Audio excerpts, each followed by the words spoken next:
gentlemen, to the Ring Generals podcast. I'm Aaron Rose alongside Andy Scott and Metal Mike Grimes. And gentlemen, we have a special guest with us here this evening. He is the brand new Grindhouse heavyweight champion, Berto, along with Hippo. Berto, how's it going, sir? Oh man, how's it going, Aaron? I'm still feeling the effects from last night, mentally, physically, in every aspect. Well, that was going to be our first question. How are you feeling? How sore are you?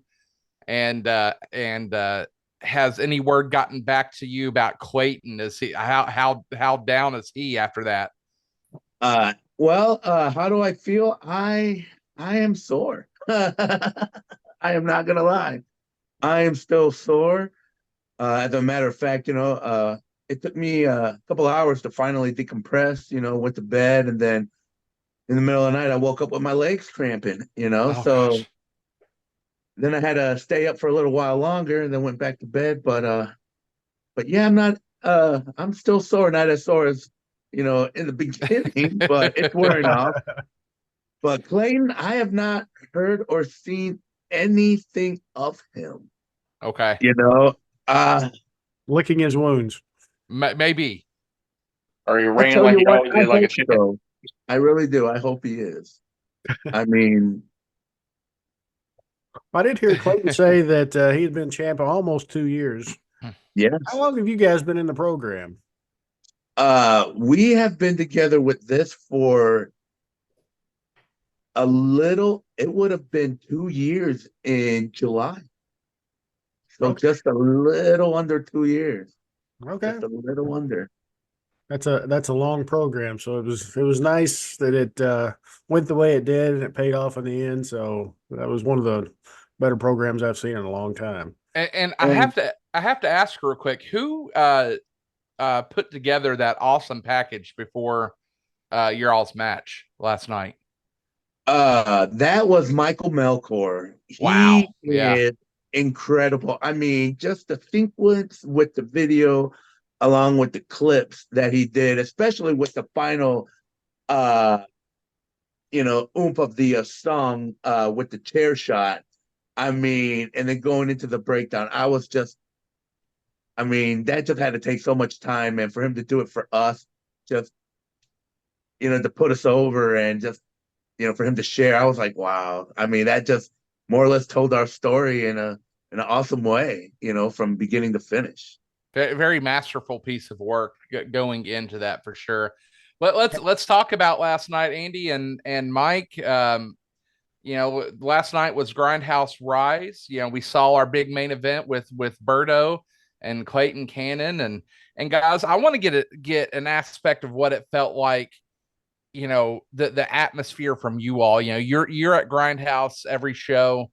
What was the atmosphere for you guys going into last night?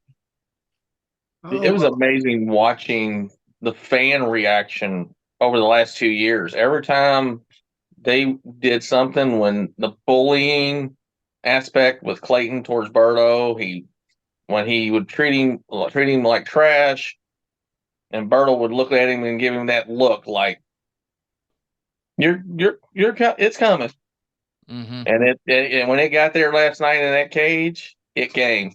And they had the fans were on their feet for every move, Mm-hmm. regardless if it was the small package that the roll up, the false finish, to throwing into the cage. Each one of them didn't know who had the upper hand. I don't think anybody knew.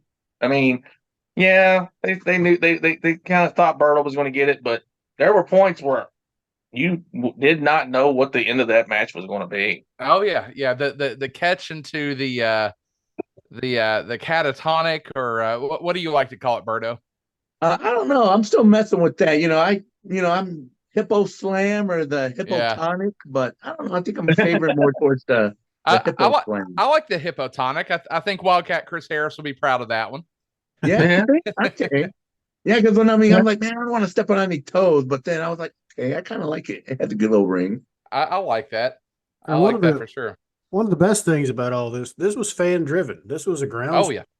This was not supposed to be this long of a program, and I don't think there was supposed to be this title change. Berto and No. Hippo won the crowd over, and here we are. So great. Yeah, I was just supposed to be just just an addition, to his list, as far as competitors. That's it. Well, And he had what? Tyler Matrix that he traded the title off with. And then came in, and then Chris came in. Chris Michaels came in, and they had a small program, even with you included in that program. right. Then Larry, And Larry then Larry Jones. Jones, did one night. So I mean, he's had these multiple title defenses, so we can't say he wasn't a fighting champion for a while there. No, yeah. But then when it got passed from Chris, and then your program was building with him, he still was having some matches, but they weren't title defenses per se. Right. And then you just knew the outcome, and then it felt to, okay, here's the final straw. We're going to put him in a cage where he doesn't have a choice. He doesn't have the idea to run, and that was the whole point of it being a non-climbing. It was a pinfall match instead of the typical cage escape. Right. No, I would have didn't liked wanted it that way. I really wanted to see what it would have been like with Clayton and Chris Michaels. I mean, that sounded like that would have been a good program too. To speak on Chris Michaels, really quick. One of the other promotions that I do some work for called Appalachian Mountain Wrestling. He's a mainstay over there, and him and Stan Sierra have been going back and forth, and him and Stan put on, it was a last man standing match at their last event. And talk about guys that are a little bit further along in their careers, and Berto, we can kind of put you in that a little bit too, due to like some of the surgeries and stuff like that you've had in your career. Talk about guys that can bring it. He's in there, Stan Sierra's in there, Berto, last night you're certainly in there. I mean, good grief, that just watching that match and seeing how that went through. But there is just a lot of good stuff to be said about how prestigious that Grindhouse title is becoming. All those challengers that Clayton had, now you have the title, and like you said earlier, the work begins now. And who are some of the guys you would like to maybe defend that title against if you had a dream list? Oh wow. I'm Man, hold on just one second. I'm voting for Carson Drake. There you go. now he is one I would love to work a program with.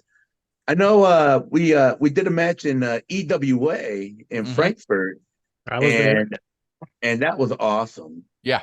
And just the rise that he's getting, I mean, and the work that he puts in, and just my God, it is so crisp. And he just reminds me of like a Kurt Hennig, or a Dolph Ziggler, just the way, I mean, he just moves, and then when he gets hit, it's like, oh my God, and just his character, and overall, just the one time that I worked with him, I was happy. And then being on shows with him, it was just, I mean, I would love to do a program with him. Another guy, that'd be pretty amazing. another guy I would like to work is the vet. Jack Vaughn. Vaughn.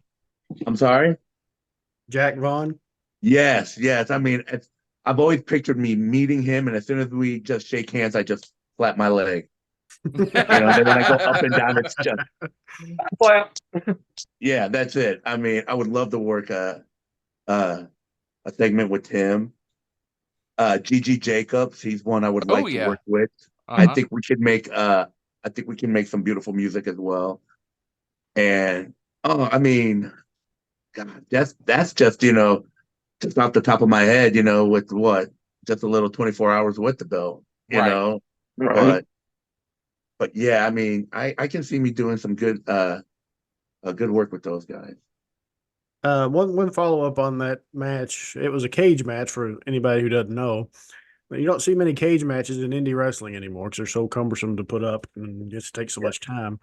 So, how many cage matches, or if any, have you been involved in, Berto? Actually, this was my second cage match. My first one, I was asked about this recently, and my first one was in London, Kentucky for Ohio Valley, and I was part of this club called the VIP Club with Joe Rosa, and I was his bodyguard, one of a few, and the other bodyguard was Jay Best, and we were in a minute. and we were in the cage with Ali Baez and Michael Hayes. Oh, Wow. Yeah, Cool and beans. that was wow. I 14 just want maybe? to I just want to say this about the cage real quick. That cage that was set up at Grindhouse, and I posted this on my Facebook. That was Yeah. beautifully done. That cage was like it's what a cage in indie wrestling should be. You know, it was number one. It looked like they had their plane down to a symbol. It was sturdy. I had no worries at all about seeing you or Clayton going up on that cage. You know, No, I've seen plenty of cage match where it is shoddy and it's scary to see, and they've had people holding the bottom of the cage to make sure it doesn't give out. You didn't have to worry right? about that last night. No. OVW. yeah, that cage was Giggle, probably giggle. the most sturdiest I've ever seen. Yeah, that was beautiful. No, I mean I tip my hat off to Ronnie, to the Mhm. Reverend Ronnie Roberts, and to Too Tough Tony. I mean, those guys, I mean, they just didn't grab a cage, they grabbed the cage. Oh yeah. And the way they worked on it to bring it in and out, and I've heard people say, and I've even seen, cages put up, and it takes like an hour. I would say what, 20 minutes tops? 15, 20 minutes It tops? was about 15. Yeah. And the way I they swear, I worked, think it was like, I mean, just me in the background because we're entrusting these guys, Yeah. and I tell you what, I mean, I didn't have a doubt in my mind as soon as I saw it and when they put it up, and we were like, thanks, Tony, thanks, Ronnie, for giving us the opportunity. And like you said, it was a sturdy cage. I It think there was, I was mean, more time during that intermission doing drawings than there was for the cage assembly. I know, I mean, we're back there. We're like, how many prizes have been given away too? How many is Well, the total? 7. it was how many tickets? Right. They We're were like, the having next issues one, with tickets. the next guy that wins, just give them all of them. Thanks for coming, you guys. We told you. But So there was no give in that cage either. yeah. I mean, when we went up against it, it was, not like, other cages in the past where, they put you through the cage and you can almost touch the front row and then bounce right back. No, Right. this one, it was like, ouch, I felt that. Yeah. Yeah, it didn't look like a fence. So Berto, let's talk about some other aspects of your career right now. You have your big victory at Grindhouse, and and I know another show I'm involved with you there is EWA. You're number one contender for the EWA championship there. You won the Battle Royal. Yeah, well, I mean, I don't know how I won that one. I mean, when he went out to the floor, I thought he went out on his own. Yeah, I was just picking up Hippo. Hey, you're just the last one there. That's all it was, Right. So I don't know why Ben got mad at me. It's still in our brand. it is. It still is. It still is. So, but I it's going to be interesting to see how that works out. But EWA made a big move to Richmond, Kentucky, and I don't know. You have not been to Richmond yet, have you? No, this will be my first time here in May. Okay, May 11th. Yeah. It is an awesome venue. They very first time they were there, they packed it out, had about 200 people there. So I know people will be excited to see you there. And then, of course, you're making trips to Mexico and back for Strong Classic Wrestling. Yes. Along with your travel buddy, Mr. Corey Calhoun. Team Spanglish. Team Spanglish. I love it. Yeah. And making a big impact down there. Talk to us about that. Oh man. Well, Strong Classic Championship Wrestling. The promoter, it was Renee Rocks. Mhm. And how I came across this was originally it was another person going with Corey, and something with the paperwork didn't go through or whatnot. I'm not sure. And then I was asked, if I wanted to go, and it was a unanimous decision. So I was humbled by that. So I put a resume together, a wrestling resume, and what I've been told, it's like a 10-minute match, trying seeing that you touch all the points of wrestling, a minute promo, a promo picture, and that was it. And I sent it. They liked it. I went down there with Corey. And mind you, if you guys ever, if anybody's ever seen me, I'm in Mexico, all right? Keep that in mind. And Berto and Hippo is surrounded by luchadors. Right. And one of these things is not like the other. Let's just say that, right? So, I mean, they gave me a chance and it was like, no pressure here, but this is going to make it or break it for you. And I'm like, oh, okay. So, so what I figured, I'm just going to be me. I mean, my whole thing is, don't fit in if you're meant to stick out. So this was a true test. So I went out there, speaking English, doing my thing, and I could hear them and understand them because I am bilingual, Right. And they're like, we don't understand what you're saying. Get the hell off. And I'm just like, dear God, please don't shoot me, And then the guy's like, calm down, I'll get you something coming out of the back. Which he grabs me a beer from the concession stand or from the concession. So, he brings it in and hands it to me. Then I'm like, you want me to drink this? And he's like, yeah, drink it. Ask the fans, you want me to drink it? They're like, do something, but just shut the hell up, And I'm like, oh, dear God. So I take a sip, and then again, just a sip. So, I thanked them. I'm like, man, I don't know why you want me to drink this, because we're just about to have a match. Pero si tú quieres que hablo, estoy hablando español. And it was just like a record just scratched. And the people were like, did we just hear him speak Spanish? And then I went back to English because I just took a sip, and then they were like, no, drink it. So I just downed the whole can after I asked them if they wanted me to do that. I went to the corner, stone cold it, all over me. I just remember Mick Foley, so it's like, Viva Mexico and then Viva Morelia, because that's the city I was in. Boom. And you were over like Rover then. I'm on my 4th trip. I've been there a year now, and I am also their newly crowned independent champion. So independent champion and Grindhouse champion. Berto, 2 belts, as mentioned earlier. I think, Mike, was that you? Yeah. Well, we got to give Hippo some credit on that, too. I'll tell you what, he gets all the credit, because I tell you what, all I hear is his name being cheered. Here I am getting my ass kicked, and it's like, but I love it. I love it that way, especially when I go into the arenas. I mean, Aaron can even vouch. Kids see me, they'll say Hippo, and then I'll ask them, what's my name? And then it's like that confused look, and it's like, Hippo? I'm like, we'll go with it, man. I love it. One thing I love about what you're doing, Berto, is you connect with every fan, no matter what age, especially with kids, but even older people, you connect with them. They automatically like you, and that's a rare quality. Is that in your life too, that everybody just kind of gravitates towards you, or is it just a wrestling thing?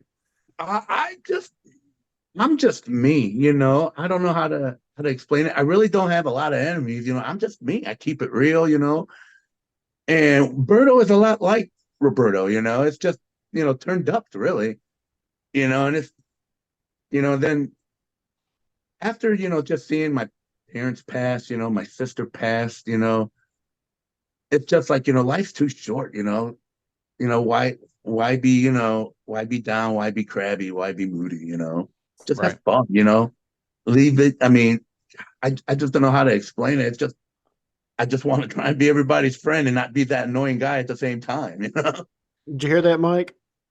Right.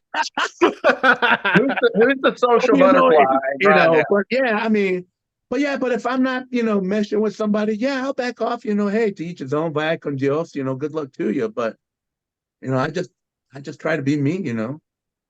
I can speak to that too, just in my own life with my own child, you know, just to kind of peel the curtain back a little bit. My kid has a lot of social anxiety. And, when you sat down with us at the Derby City show, Yeah, coming out of there, my kid was just like, I think I got a new best friend. I'm like, damn right she does. I'm like, all right. I said, okay, so like what that's cool. I dig that. What was it that gravitated you? And she said, Berto brought me out of my shell. And 100% just it was a moment of pure, just a whole different world for her.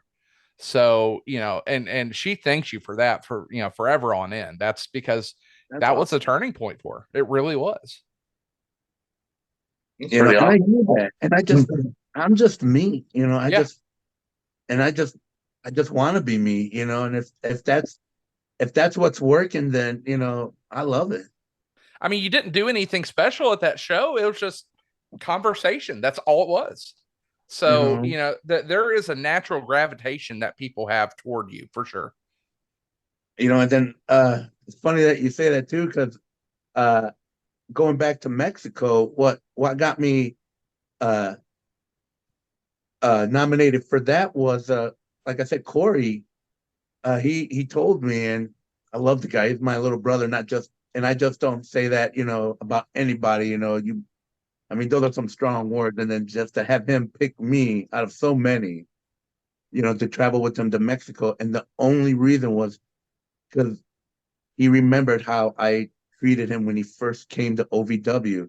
And me, I'm just, like I said, I'm just me. But he said that I just gave him the time of day to talk to him, and he said it just stuck out. And we haven't seen each other for years. And then that's the one thing that stuck out, and I'm just like, I'm humbled. Like I said, there's too much negative, man. Oh, there's. I just want to be that one little drop in a small pond and just ripple away and just try to be good, man. Seriously, this whole planet's going to hell, and I just want to do my best to do what I can just to be good. That's all. Nothing special. I just want to be me. And from Maybe a you can go back to taking your mind off going to the show like yesterday. Take your mind off what's going on around you for an hour, 2 hours. Yesterday, 4.5 hours. But No kidding. And that means so much to me. I mean, like how Aaron said, like I've with the surgeries, and then I'm also allergic to pain medication, so I'm always in pain, but just to see you guys just escape, and get drawn in like I am, it's worth it, man. Every pain, every ache, it is so worth it. And I'm not just saying that to be, you know, the average guy, trying to be Mr. Goody and all that about wrestling. No, I mean it. It has a magic, and yesterday I felt it, I saw it. I mean, it's real. It's real in wrestling, man. It really is. that was about as real as it gets yesterday. I I mean, mean, plain and simple. I mean, everybody all day, night long, we had the crowd going crazy for different spots, for different people. oh They knew who man, to boo. top They to knew bottom, who to that show. Ethan with the ladder match. I mean, Mhm.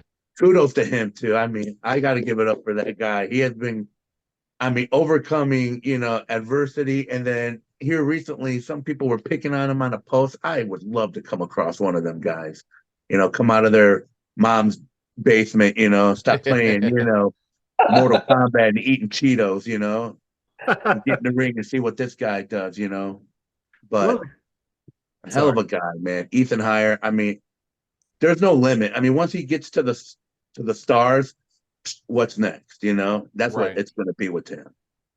One thing I noticed with Grindhouse, and one of the reasons we've partnered with them, is they have such a great relationship with the fans, the whole promotion. You don't see that at every other promotion, at least that I've been to. They seem to care and want to have that connection instead of, well, go out there for 15 minutes, do your thing, come on back. That seems to be the mentality of a lot of the other promotions around. So they do a lot. So if you haven't been to one of their shows, please go see one. It's something to hold. Yeah, because I mean, when I left OVW in 2019, I was there from 2010 to 2019. I left on good terms. I just wanted to see what else was out there. I was starting to get into the production side, but I was like, I still feel like there's a little bit left, and then got out in 2019, and then made the transition and just threw some stuff on the wall. And then next thing you know, the Executioner becomes Berto and Hippo. And I just fell across to Grindhouse by just training one time with the Outrunners there. I wanted to get some in-ring, just in-ring practice, just to see what was going to happen for me next. I was just like in limbo at that time. And then Tony was there, and then Ronnie was there, and they remembered me from OVW, and they're like, we'd love to have you, let's see what you got, And then with the Hippo thing, it was more or less me and Man Beast, Nick and McNailer. Yes, I've always known them by their first names. Last names I always forget. I have a hard time with them, but yeah, he was the one that helped me piece this Berto and Hippo together, and then it just started to roll down a hill like a little pebble, like a snowy hill. It just got bigger and bigger. And going to Grindhouse, and like you said, with the family, I mean, they took a chance on me and me on them. And when they took me in, it was like I wasn't just a wrestler, a person. I was a family member. It was home. Even though I started at OVW, that's the home of the Executioner, but Berto and Hippo's home is Grind. Excellent. I'll tell you this real quick, guys. Berto, you've known me from multiple promotions, and I do a lot of work in indie wrestling, but I will tell you this. Last night was the first time that I got lost in a show as a fan for a very long time. And that was it was just cool having my daughter there and just hanging out, having a good time. And I got lost into it as a fan. And again, Grindhouse does an amazing job at pulling people in and just keep pulling them and pulling them and pulling them. And then it's like, holy crap, we're in it, and you forget about the real world for a while, even though the show was 4.5 hours. I mean, who cares? You're locked in. It was fun. Yeah, not one. I mean, if I heard right, maybe two people left, but everybody else stayed throughout the whole show, from what I'm hearing. Yeah. Maybe 2 people left, they said. Maybe. That's just you're correct. That's just incredible, man. People were locked in, and again, Grindhouse does an amazing job of that. I mean, this was a multiple months now in a row selling out the shows the last Sunday of the month. I don't know how many are we in a row now, but it's been more than 4. I know that. I was going to say you should be knocking on the door. I think about 7 or 8, maybe. Like I said, kudos to Ronnie and Tony. I mean, I can't thank them enough. No, Hippo can't thank them enough either. That's right. They bring out the best romaine lettuce ever. Well, let's transition back to your early career. How did you get into the business, and how did your training go? Oh man. Well, I went to WrestleMania 23, the one held in Michigan, and that was the one where it was a hair versus hair with Trump and McMahon, where it was Lashley and Umaga. Oh man. And I went there, and it was with the Clint. He's one of my best friends, from here in Louisville that I met through that I bought the tickets from, Clint Carroll. And then he told me about the school here in Kentucky, and I didn't know much about it, so here I am living in Indianapolis, and then I heard about them having schools, around the area, but I'm like, no, I'm determined to go where people say you should go. So on Wednesdays, I would drive down at first uh to just show my face, and then help out, to clean afterwards.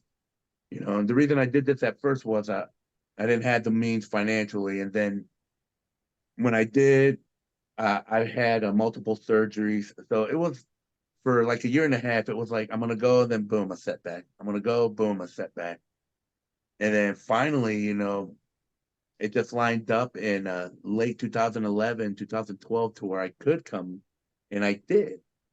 And my trainer was Nick Densmore. He was the my beginner's trainer. Eugene. Yes.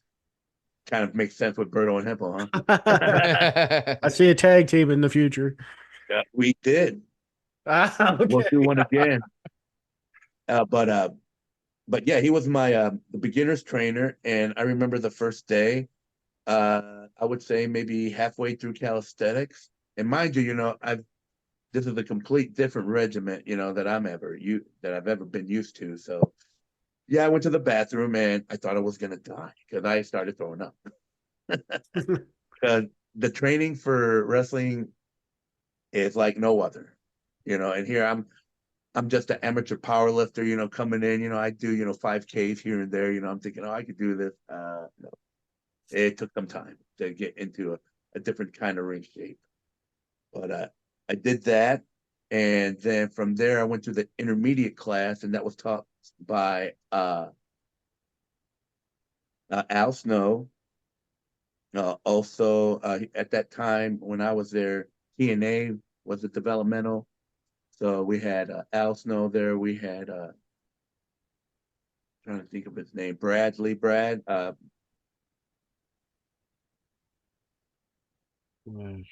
I'm bad with names. John Bradley, I'm sorry. And then, of course, Danny Davis, Doug Williams was there. Then you had Trailer Park Crash, Frank Miller there. And then after the intermediate class, I then was taught by the one and only, the hustler, Rip Rogers. And yeah, that's how it all started, back in 2012, really. 2011, 2012.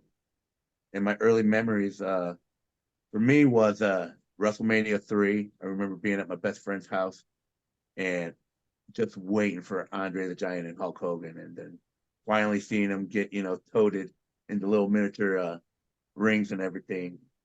The slam heard across the world. I was like, my God, that's it. That is it. And out of all my friends back home in Hammond, Indiana, I mean, I was the more rambunctious one about with the wrestling, but I had friends with me like Mike Earl, Mark Mild, Raymond Strain, Mark Breeden, growing up with. They're like, that's awesome, but that's still crazy. And then yeah, I just held on to it, man. And then, like I said, I've had a lot of setbacks, but man, I just picked myself up and kept on going, and here I am today. Some of the setbacks that you've had to deal with, how many surgeries have you dealt with throughout your career, and like kind of what's been the worst injury you've dealt with? Oh man. Well, I've had both of my hips replaced, and you're still wrestling. Wow. Well, what's funny was I found out that I had to have my first one replaced during my training for the beginner's class. I found out 5 weeks into it, and I didn't want to quit. I was like, man, I'm almost there. Let me just, wait it out, and I'll have it afterwards. I mean, I'll be honest. You can even ask like Ashcraft guys that are still there when I was there. I mean, I would ace bandage it so tight so it wouldn't flip out. I would try to keep it in socket. It was that bad. And then when Nick found out about it, you know, he even asked me, you can pick up where you left off, and I'm like, no, let's just keep going, and then uh fast forward a little bit, with my 10 weeks, I'm at the 10th week. Uh I have a match. My first match is with Nick Dinsmore. And we worked the leg, and I wanted to work the leg that I had to have surgery on, which was the right leg anyways. So I was like, dear God, this is gonna suck. But I mean, I was already in pain. I mean, a little more ain't gonna hurt, right? So I had the surgery, had my match October 10th of 2012. That Sunday. The 13th, Wednesday, I had my surgery. The following Tuesday, OVW had a show in Shepherdsville, Kentucky. I showed up with the cane, still wanting to help because I didn't want to be left out or forgotten. And I touched a lot of guys that day, and I will still put to work, and I collected the money at the door. Wow. Yeah. Wow. That was my. Coming off of that, man. But since then, I've had both of my hips are replaced with titanium. My rotator cuffs have been reconstructed each twice, and Jeez. it's replaced with titanium. My left ankle has titanium staples and screws because it was fractured severely. I was diagnosed with diverticulitis and had a foot and a half of my intestines removed. Oh. And I've had all of this done while at the same time I'm allergic to codeine, so I can't take any pain medication. So imagine that. Uh, Jeez. I don't want to imagine. It sounds. No. I'll be sounds honest. But I'm grateful that I could have became an alcoholic, or a drug addict very easily, but I'm thankful that I don't have an addictive personality. I just deal with it. You know, I did try to cope with it with the alcohol, but uh, I just did. That was just doing more harm than good. I blew up to over 300 pounds, and I was like, no, I can't. This ain't healthy. And I just started just dealing with it. I just grin and bear it. So every day I'm in pain. So the only thing I could take is diclofenac, which is just more or less for arthritis. Mm-hmm. But as far as anything else, no, they tell me uh, that's pretty much it. They like with the surgery, that's like you either suffer here, or you can suffer at home. But it'd be Oh. cheaper if you suffer at home. Because what Wow. what happened was my throat, my windpipe swells up so that my uvula will start to plug my windpipe, and then I'll start to hiccup or a choke. Well, I had the hiccups for 38 days straight because they were trying to figure out which pain medication worked. But when they finally figured it out, it was the main ingredient of the codeine. So it was like, you're screwed, buddy. Oh my. Yeah. So it was like they Wow. would try Vicodin.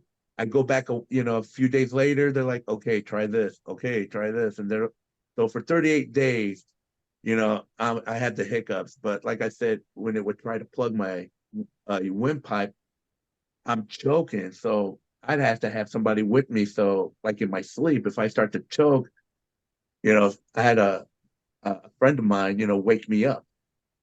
Oh wow. Yeah, it was, Wow. yeah, like because during that time, my brother, uh, I lived in Indianapolis, before moving here when they first found out about that, owned a bar, and he would have one of the bouncers just stay with me. So I wouldn't choke in my sleep. I mean, Oh it my was the goodness. worst 38 days, but we figured it out. So yeah, and I just deal with it now. Wow. You know, the all the things you've gone through and what her stories I've just heard now, a lesser man couldn't take it. 100%. I wouldn't be able to take it. There ain't no way. I'm right there with you. Yeah, but again, a lesser man definitely would not be able to take that. So that just goes to show, Berto, that you're uniquely one of a kind, and you're probably one of the strongest people in this wrestling business right now, straight up. And thanks. I said higher standards, but thanks. And Yeah, then here well, at the end of May, I got to go in and get some more work done. Oh about that? gosh, No, what's next? it's what it's become to be called, like it's worse than carpal tunnel, Mm-hmm. because like with my hands, like I can work with these two fingers, but these three fingers on each hand are numb. That my nerves been pinched for so long. Oh, okay. So so the day after Labor Day, they go in and work on this hand. They're gonna go through the elbow and also through the wrist, where they're gonna shift the nerve that's being pinched, causing my hand to go numb. Wow. And they say that's from pulling and pushing on wrenches, and also they're like also from severe impacts on your elbow. If you fall where on did it, that come I'm from? like, yeah, you can pass through. So yeah, I'm gonna have this hand done on the 28th, and then this arm done on June 11th, and I'm gonna be back by the end of June. I should be Wow, that's awesome. back. Hopefully you get some relief. Yes.